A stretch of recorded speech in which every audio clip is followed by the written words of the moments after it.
Hello students, welcome back to my channel सोर्स बर्डनी। आज हम देखेंगे इंटीग्रल मेम्ब्रेन प्रोटीन्स के बारे में। तो इससे पहले हमने देखा था कि मेम्ब्रेन प्रोटीन्स क्या होती हैं। वह जो लिपिड जो बाइलेयर है उनमें विभिन्न तरीके से क्या होती हैं, अटैच होती है। यह मेम्ब्रेन प्रोटीन्स जो मेम्ब्रेन से अटैच होंगी इसे हम क्या कहते हैं, मेम्ब्रेन प्रोटीन्स कहते हैं। तो इससे पहले हमने देखा था मेम्ब्रेन प्रोटीन में क्या था, पहला फर्स्ट पेरिफेरल प्रोटीन, तो उसी में सेकेंड हम देखेंगे इंटीग्रल प्रोटीन्स। अगर आपने वह वीडियो नहीं देखी होगी तो आप देख लीजिएगा, जिससे आपको यह वीडियो अच्छे से समझ में आ जाएगी। तो उसी में आज सेकेंड हम देखते हैं इंटीग्रल मेम्ब्रेन प्रोटीन्स क्या होता है। तो नाम से ही स्पष्ट है, इंटीग्रल यानी जो प्रोटीन्स होगा वह लिपिड बाइलेयर है उसको क्रॉस किए होगा, वह अंदर की ओर एम्बेडेड होगा। तो इसमें हम देखते हैं कि जो लिपिड बाइलेयर होती है प्लाज्मा मेम्ब्रेन में वह इस तरीके से होती है। तो इसमें पेरिफेरल प्रोटीन्स को हमने देखा था कि यह क्या थी, बाहर सरफेस से अटैच होती है, लेकिन जो इंटीग्रल प्रोटीन्स होती है वह क्या होती है, यह पूरी लिपिड बाइलेयर को क्रॉस किए हुए होती है। इस तरीके से इनमें क्या होगी, एम्बेडेड होती है, जिसे हम क्या कहते हैं, इंटीग्रल प्रोटीन्स कहते हैं। इसे हम और एक नाम से भी जान सकते हैं, जिससे ट्रांसमेम्ब्रेन प्रोटीन। तो जो इंटीग्रल प्रोटीन्स है उसे ट्रांसमेम्ब्रेन प्रोटीन्स भी कहते हैं। तो इसमें जो इंटीग्रल प्रोटीन्स है वह लिपिड बाइलेयर को पूरी तरीके से क्रॉस किए होती है, या तो सिंगल पास ट्रांसमेम्ब्रेन प्रोटीन हो सकती है या फिर मल्टीपल पास ट्रांसमेम्ब्रेन प्रोटीन हो सकती है। या तो यह एक बार क्रॉस किए हुए होगी या फिर एक से अधिक बार क्रॉस किए हुए होती है। इसमें अगर हम देखेंगे कि जो इंटीग्रल प्रोटीन्स होता है वह क्या करता है, सेल्स के लिए एक गेटवे के रूप में काम करता है।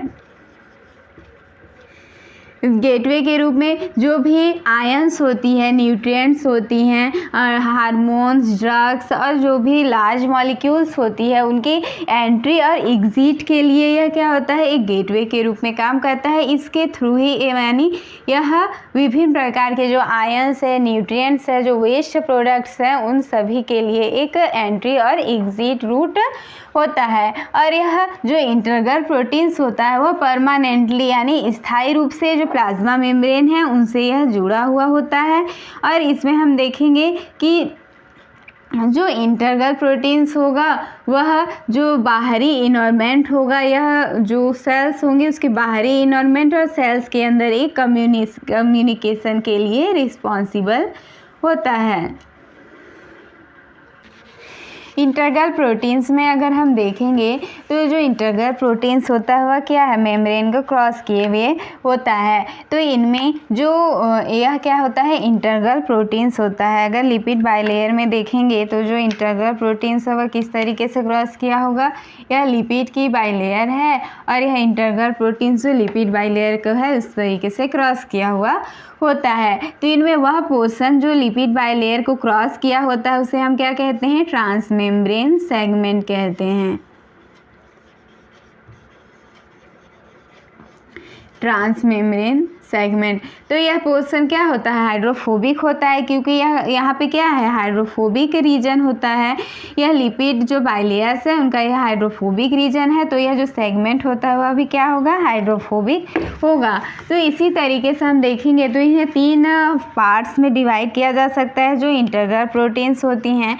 तो सबसे पहले यह जो लिपिड की बाइलेयर है उनमें यह इंटीग्रल प्रोटीन्स है जो लिपिड बाइलेयर को क्या है, क्रॉस किया हुआ होता है। तो यह आउटर सरफेस होगा और यह वाला इनर सरफेस यानी जो साइटोसोल की ओर है।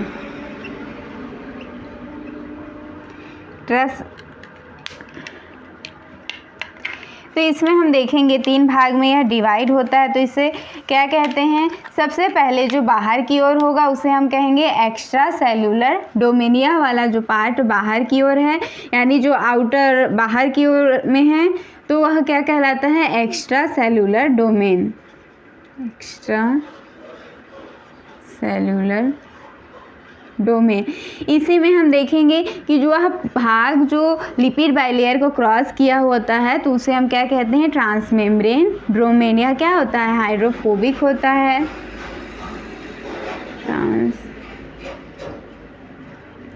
Membrane domain.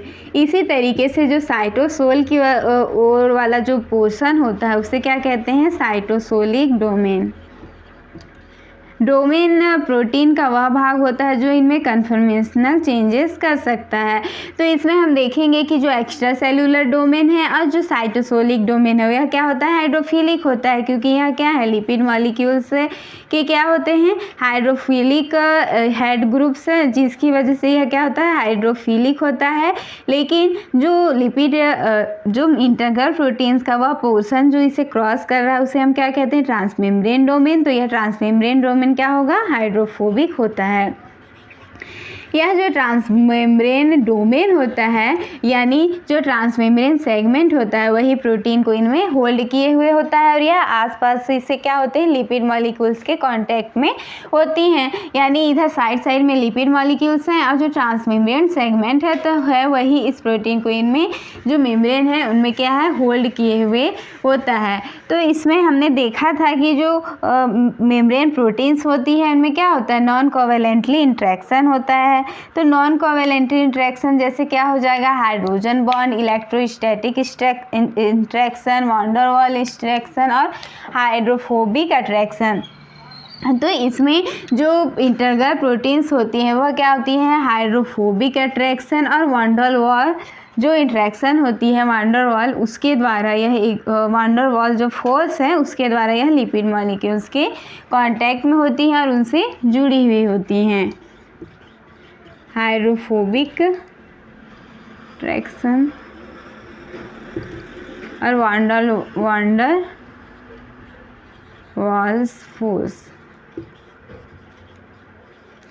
इस तरीके से हम देखते हैं कि जो प्रोटीन्स हैं, इंटीग्रल प्रोटीन्स होता है वह उनके थ्री पोर्शन है। जो बाहर की ओर है एक्स्ट्रा सेलुलर डोमेन वह है हाइड्रोफिलिक होगा और जो अंदर की ओर है साइटोसोल की तरह वह साइटोसोलिक डोमेन, यह भी हाइड्रोफिलिक होता है। और जो बीच में क्रॉस किए हुए होता है ट्रांसमेम्ब्रेन डोमेन, यह क्या होता है, हाइड्रोफोबिक होता है। और यही मेम्ब्रेन में प्रोटीन्स को होल्ड किए होती हैं और यह जो हाइड्रोफोबिक अट्रैक्शन होती है वैन डर वाल्स फोर्स होती हैं, उनके द्वारा एक दूसरे से जो लिपिड मॉलिक्यूल्स हैं उनसे कांटेक्ट में होती हैं और जुड़ी हुई होती हैं।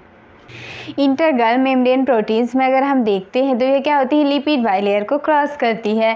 तो लिपिड बाइलेयर जो लिपिड की इस तरीके से बाइलेयर है उनमें क्या है, हाइड्रोफोबिक रीजन होता है, यह अंदर की ओर हाइड्रोफोबिक रीजन है। तो जो इंटीग्रल प्रोटीन्स होती है उन्हें इस हाइड्रोफोबिक रीजन को क्रॉस करना होगा तभी तो, यानी इन्हें क्रॉस करेगी। तो इसके लिए क्या होता है कि इनमें जो भी पोर्शन इसे क्रॉस करना होता है तो उनमें क्या होंगे कि वह हाइड्रोफोबिक अमीनो एसिड का बना हुआ होना चाहिए।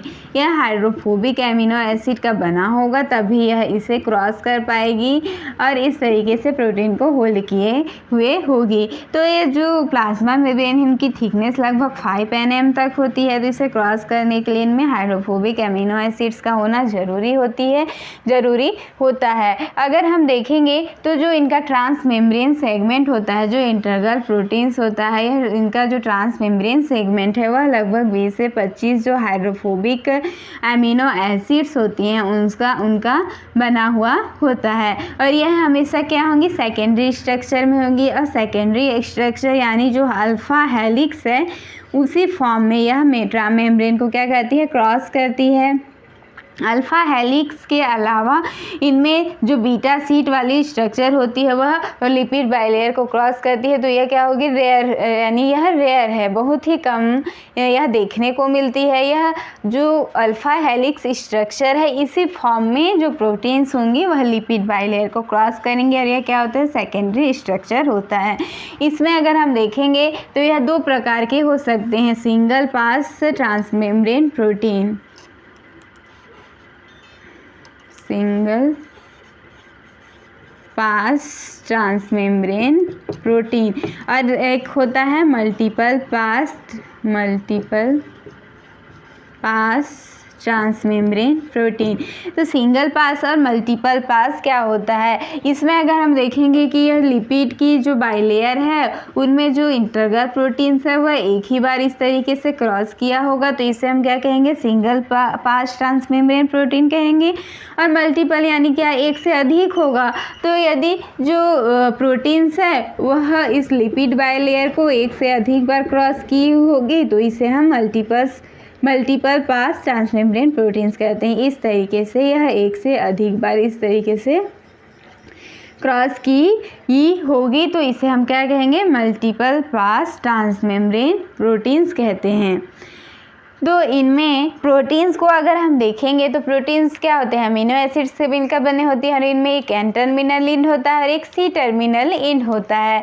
तो एन जो प्रोटीन्स है उनका एन टर्मिनल इंड और जो सी टर्मिनल इंड है, तो इनकी पोजीशन बाहर, सी वाला पार्ट बाहर की ओर है या अंदर की ओर है, या एन वाला बाहर है या अंदर है, तो इसके आधार पर जो इंटरगर प्रोटीन्स होती है उन्हें विभिन्न टाइप्स में डिवाइड किया गया है। जो इंटरगर प्रोटीन्स होती है उनके विभिन्न टाइप्स हैं, तो उसमें हम सबसे पहले देखेंगे टाइप 1। तो टाइप 1 क्या होता है, यह सिंगल पास प्रोटीन होता है, यानी जो मेम्ब्रेन है, जो लिपिड बाइलेयर है उन्हें एक ही बार क्रॉस किए हुए होता है, सिंगल पास प्रोटीन। इसमें हम अगर देखेंगे कि जो टाइप 1 होता है उसमें क्या होगा कि जो इंटरगर प्रोटीन्स होती हैं, इंटरगर जो प्रोटीन्स होती हैं, तो यह क्या है, साइटोसोल वाला भाग है और यह बाहरी भाग है, extra cellular space, extra cellular यानी यह बाहर वाला भाग है। तो जो साइटोसोल वाला भाग होता है उसमें जो इंटरगर प्रोटीन्स होती है उनका कार्बोक्सिलिक एंड होता है, COO- जो सी जो यानी जो कार्बोक्सिलिक एंड होता है वह कहाँ होगा, साइटोसोल में होगा, और जो अमीनो टर्मिनल एंड होता है वह क्या होती है, बाहर की ओर होती है। इनमें क्लीवेबल सिग्नल सीक्वेंस सेगमेंट होती हैं जो इनके पास पाई जाती हैं। इसमें सी टर्मिनल जो साइटोसोल की ओर है और जो एन टर्मिनल वो क्या है, अंदर की ओर होती हैं। यह क्या है, सिंगल पास प्रोटीन होता है। क्लीव्ड सिग्नल सीक्वेंस, तो इस टाइप 1 कुछ इस तरीके से होता है। उसके बाद सेकंड हम देखेंगे तो सेकंड होता है टाइप 2।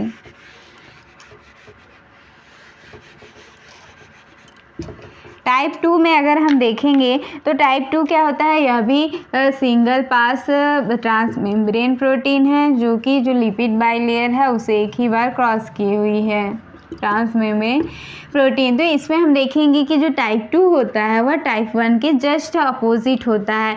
इनमें जो अमीनो टर्मिनल एंड होता है वह क्या होती है, साइटोसोल की ओर होती है, NH3+, और इनमें जो सी टर्मिनल एंड जो कार्बोक्सिलिक एंड होती है वह क्या होती है, बाहर की ओर होती है। अतः यह जो इस तरीके से बाहर की ओर इनमें कार्बोक्सिलिक एंड होती हैं, यानी सी टर्मिनल वाला बाहर की ओर, और जो NH3 वाला है जो अमीनो एन टर्मिनल एंड है वह क्या होता है, साइटोसोल की ओर होता है। और इनमें जो क्लीव्ड सिग्नल सीक्वेंस होते हैं वह प्रेजेंट नहीं होते हैं।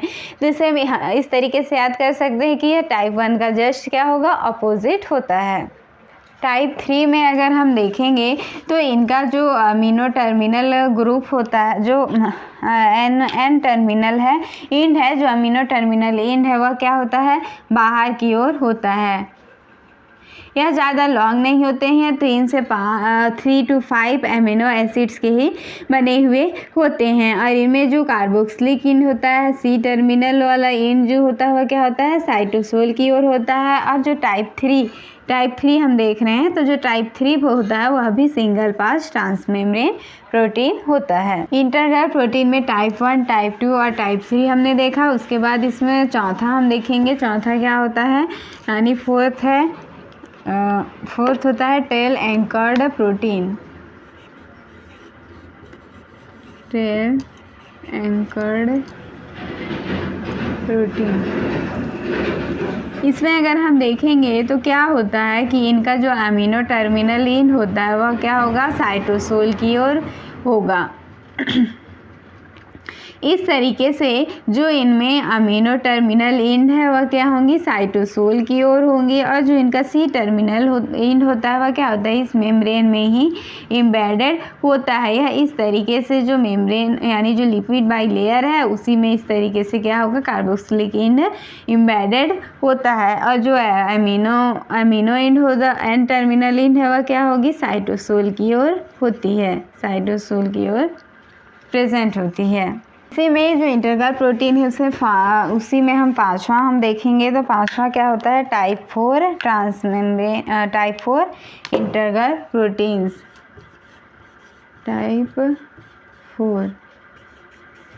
टाइप 4 यह क्या होगा, मल्टीपल पास ट्रांसमेम्ब्रेन प्रोटीन है, मल्टीपल पास ट्रांसमेम्ब्रेन प्रोटीन। तो इनमें क्या होगी, जो इंटीग्रल प्रोटीन्स होती है वह लिपिड बाइलेयर को एक से अधिक बार क्रॉस किए होती है। तो इसे हम क्या कहेंगे, मल्टीपल पास ट्रांसमेम्ब्रेन प्रोटीन। यह इसे एक से अधिक बार इस तरीके से क्रॉस किए हुए होती है। तो इसमें अगर हम देखेंगे तो इनका जो कार्बोक्सिलिक एंड होता है वह क्या होता है, साइटोसोल की ओर पाया जाता है। सी टर्मिनल वाला पार्ट है जो क्या है, इस तरीके से साइटोसोल की ओर होता है। और इनका जो एंड टर्मिनल एंड होता है वह क्या होगा, यह बाहर की ओर होती हैं। इसे ही हम यानी ये क्या है, मल्टीपल पास ट्रांसमेम्ब्रेन प्रोटीन है जो लिपिड बाइलेयर को एक से अधिक बार क्रॉस की हुई है, जिसका सी टर्मिनल एंड साइटोसोल की ओर, और जो एंड टर्मिनल एंड है जो अमीनो वाला एंड है वो क्या होगा, बाहर की ओर होता है। इसमें एग्जांपल में हम देख सकते हैं GPCR जो क्या है, 7 ट्रांसमेम्ब्रेन प्रोटीन है, यानी यह क्या होगा, 7 टाइम इन्हें क्रॉस किए हुए होगा। इसके बाद हम आगे देखेंगे इंटीग्रल जो मेम्ब्रेन प्रोटीन्स के क्या क्या फंक्शंस हैं। ये फंक्शंस की अगर हम बात करें तो क्या होता है, रिसेप्टर के रूप में जो क्या करेगी, मेम्ब्रेन की सरफेस पर विभिन्न जो पदार्थ होते हैं उन्हें बाइंड करने का काम करती है। दूसरा क्या होती है, एजेंट के रूप में। एजेंट के रूप में यह क्या करती हैं कि जो फोटोसिंथेसिस, जो रेस्पिरेशन की प्रोसेस होती है उनमें जो इलेक्ट्रॉन ट्रांसफ़र होती है उनमें क्या करेंगी, हेल्प करती हैं। उसी तरीके से थर्ड हम देखेंगे कि यह मेम्ब्रेन है उनके अक्रॉस जो आयंस होंगे, जो सॉल्यूट्स होंगे यानी जो सॉल्यूट्स हैं उनके मूवमेंट में चैनल या ट्रांसपोर्टर के रूप में काम करती है, ट्रांसपोर्टर।